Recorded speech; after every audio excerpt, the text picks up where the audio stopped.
This film is an exploration of the grassroots food movement in the town of Antigonish, which values sustainability, vitality of the earth, healthy food for our families, gender equality, and a connection to our planet and to each other. At the present moment, our earth is suffering from the effects of the conventional industrial model of food production, which focuses on maximizing productivity and profitability. This model is extremely destructive, relying on monocrops that deplete the soil's nutrients at a faster rate than they can be replenished. The chemical fertilizers and pesticides used pollute the environment and are harmful to human health. Grocery store prices do not reflect the social, economic, and environmental costs of the industrial food system. However, there is an alternative. Sustainable food production is a system that supplies healthy food to meet current needs while ensuring food security for generations to come. It does so through local production and distribution practices that have minimal impacts on the environment. Let us look to the people around us who are using deep-rooted knowledge to produce food that will bring nutrients, health, and happiness to our home. I feel it calling, I feel it in my bones, I feel it calling me home. To understand how and why sustainable food production is happening in our hometown, we will be talking to a few farmers and a local restaurant owner who contribute to the food community in varying but important ways. I'm Mike Ward. Tricia Ward. And we're from Crossroads Valley Farm, and we are free-range chicken producers here in Antigonish. Oh, we're gonna get a lot. Oh, this is insane! I wish I could have Crossroads Valley Farm uses regenerative farming practices to not only sustain the life on their farm, but to produce new life. They generate soil, produce chicken, mushrooms, and feed their family with fresh vegetables from their market-style garden. Their farm is located in Ohio East, Antigonish, and provides chicken to many local restaurants in the area.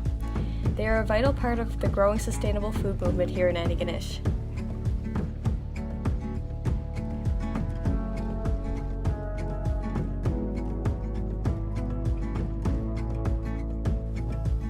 We will also be talking to two vegetable producers in the area who operate Seabright Gardens. I'm William Franklin. And I'm Susie Murphy. And we own and operate Seabright Gardens here in Antigonish. We grow vegetables.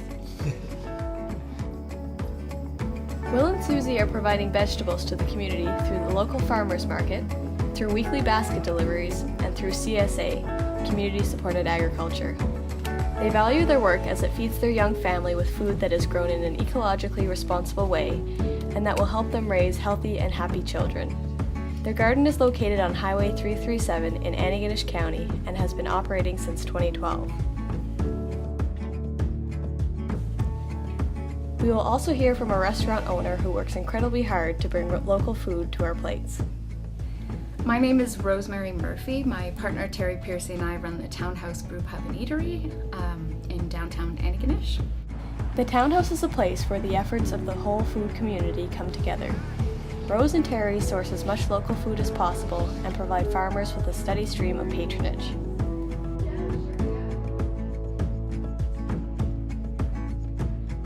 With an incredible microbrewery located in the upstairs, the Townhouse has become a favorite amongst community members and tourists.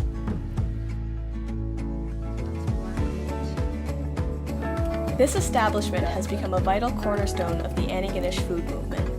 Both Crossroads Valley Farm and Seabright Gardens provide food to the restaurant, and in return they work together to build a community that is essential to the futurity of the sustainable food movement in northern Nova Scotia. Sustainable agriculture produces higher long-term yields, increases biodiversity, and encourages the growth of topsoil. This reduces the costly inputs required for industrial agriculture and addresses climate change and pest problems, which threaten food security. To our farmers in Antigonish, a healthy environment is one of the main motivators to produce sustainable local food.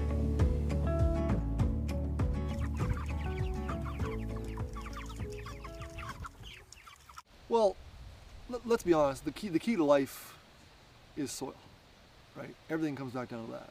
Right? So, that is our biggest resource. We always talk about, the drawing, oil and everything as a renewable resource, but soils are truly a renewable resource. And adding to the soil brings more life, and it captures carbon, if we're worried about carbon capture, which you can argue either way.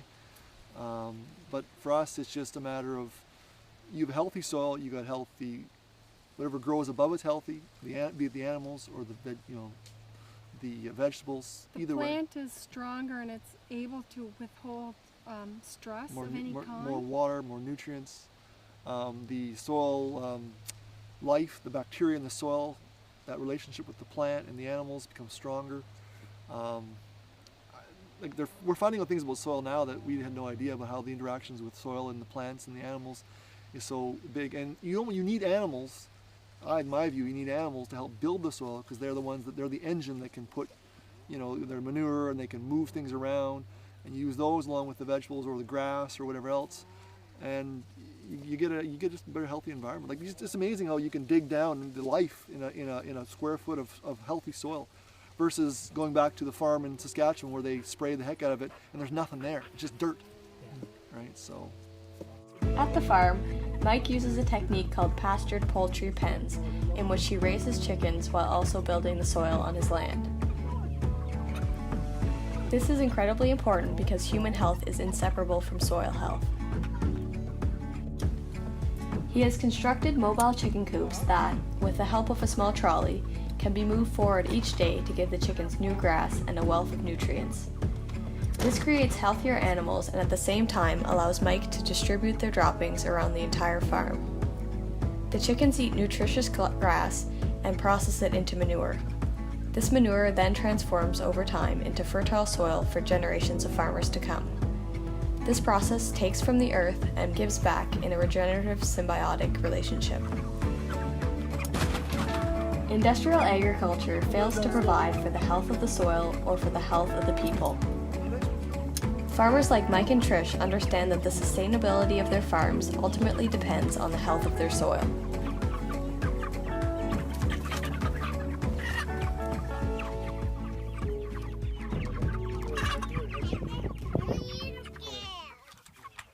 We definitely had identified the kind of industrial agriculture model as being not good for humanity or for the earth and for anything. I think during the season we grow about 45 different types of vegetables. Yeah. From start to finish. And then all the different cultivars inside the single vegetable. And that's something that we also feel quite strongly about from an ecological standpoint, is not monocropping, which is, definitely the kind of industrial model as well. So being able to, everything's on rotation, and being able to grow that variety, we feel is very healthy for our soil and for the ecology of the garden.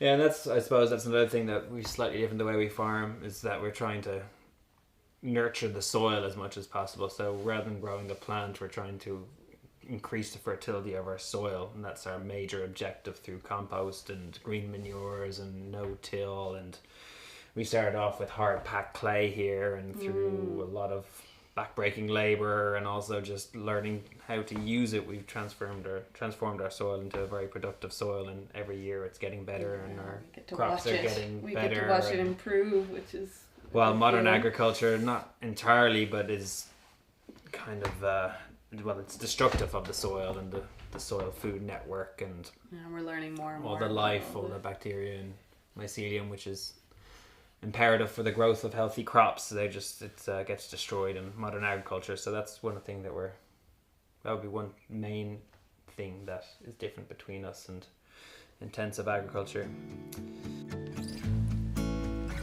Industrial food production and farming has long been dominated by men. However, this new wave of small-scale local farming has the potential to break down previously constructed barriers for women in the industry. Here are some reflections on the experiences of gender in our food community. I suppose historically farming has been a male-dominated, well, like most industries, but a male-dominated industry. So I think there is that stigma associated with it. But on the other hand, I think that especially around, well, not maybe around here, but North America, our style of farming and the scale of farming that we're doing is so new.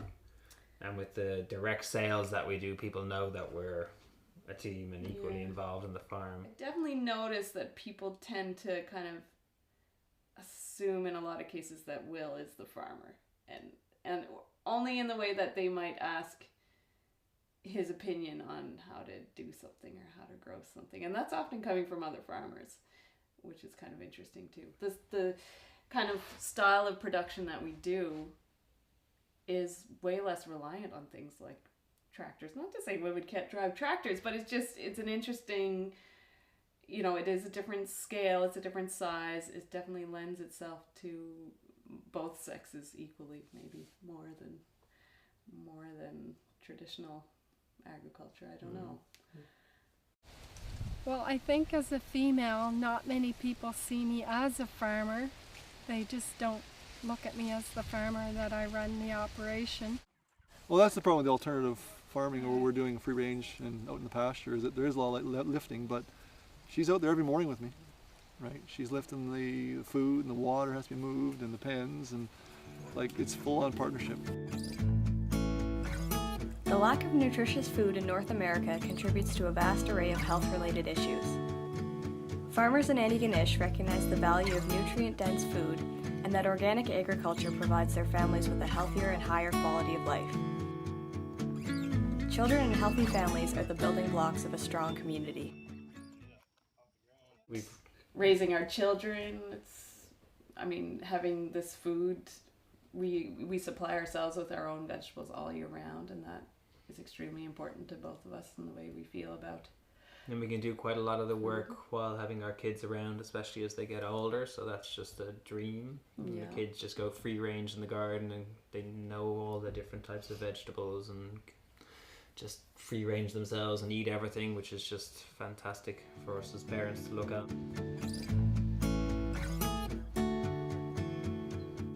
Healthy kids, healthy communities. Strong, healthy kids. Yeah, well, that's again, we moved back here for the community, but our kids, we want the good food for them, right? And not just the kids, but just having people that community you can talk to. You're not isolated. Like you go to this, we were in the city and out west, and we felt so isolated. Here, you have your moments and your challenges, but you're with people that kind of care. We will now hear from Rosemary Murphy and Mike and Trish Ward about community, business, and agriculture. So we were able, in selling subscriptions through this community-supported restaurant model, to come up with a portion of our startup funding. We raised about $50,000 from having, local community members buy into the project. So they spent $1,000 and were basically paying in advance for food that they would consume here after we opened. And in that way, sort of like the CSA model, the end consumer is sharing some of the risk that the farmer or restaurant owner is taking on in entering into the venture. So $50,000 was still really, maybe only 10% of our startup funding. But having this list of, 50 different community members who were willing to put up their own money helped us then to go to other community members for a more formal, sort of substantial loan. Private loans. So we raised another $100,000 from individual community members. And then with that, we then had, and then our small savings of our own, we had about 40% of our startup costs covered, but still not a single bank would touch us because restaurants are, notoriously, they tend to fail. So it was only through the credit union that we were able to come up with the rest of our funding, which involved buying a building and getting the business off the ground. So that community-supported restaurant model sort of helped us with that seed funding that helped us get the rest of our funding in place. But much more than that, it ended up creating basically a whole crew of instant regulars and people who really cared about the success of the townhouse.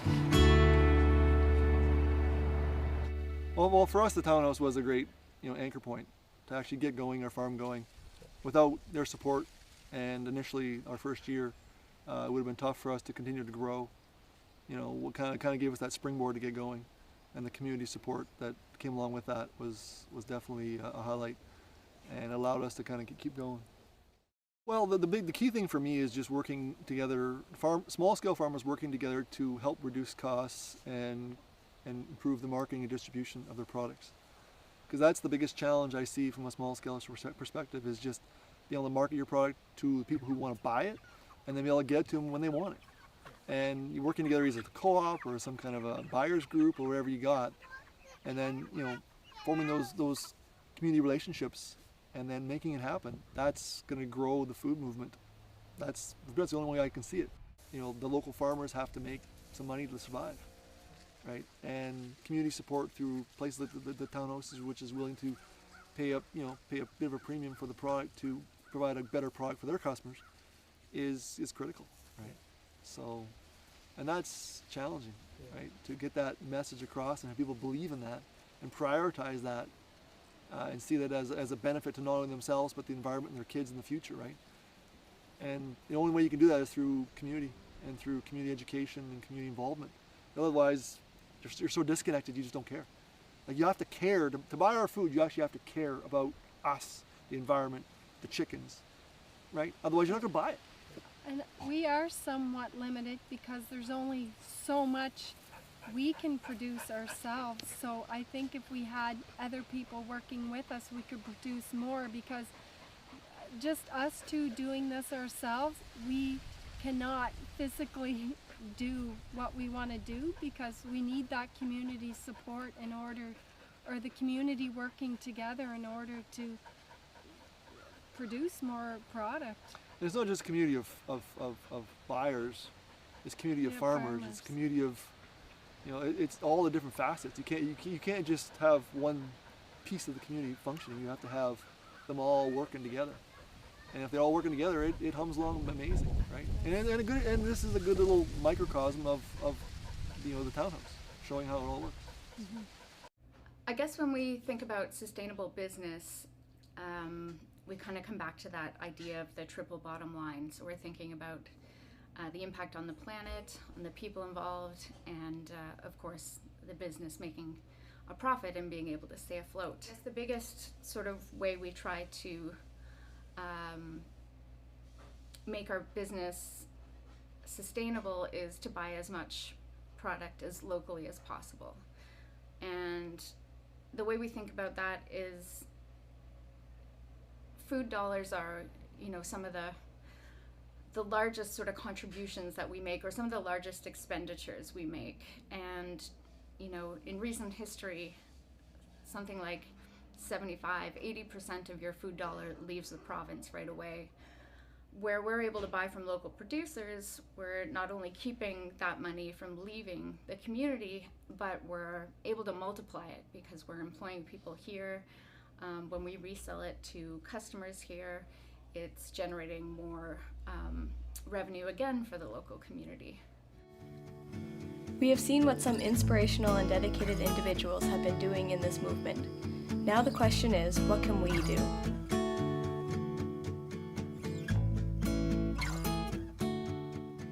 And every time that you ask about where your food is coming from, or you make a point of choosing the locally produced cheese at the supermarket, or you switch to using local honey or maple syrup to replace some of the sugar in the food you're making, all these things can make a really big difference. I always say just start with watching there's tons of documentaries on food.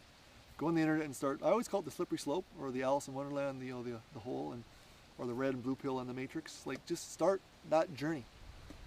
Don't expect to go out there and start spending a whole bunch of money on a whole bunch of food just because you think it's the right thing to do. Actually, start going down that slope. Start investigating yourself. You should be able to go see your farmer. You should be able things should be transparent, and you should be able to ask questions to your farmer. Come on out. People Come on out. Like, Go to farms. I bet most farmers that even the Antigonish Farmers Market, they would be happy to have people come out and visit their farm, right? They'd be ecstatic. Our mothers are plenty. They teach us to fly, and they give without return, not asking who or why. I feel it calling. I feel it in my bones. I feel it calling me home.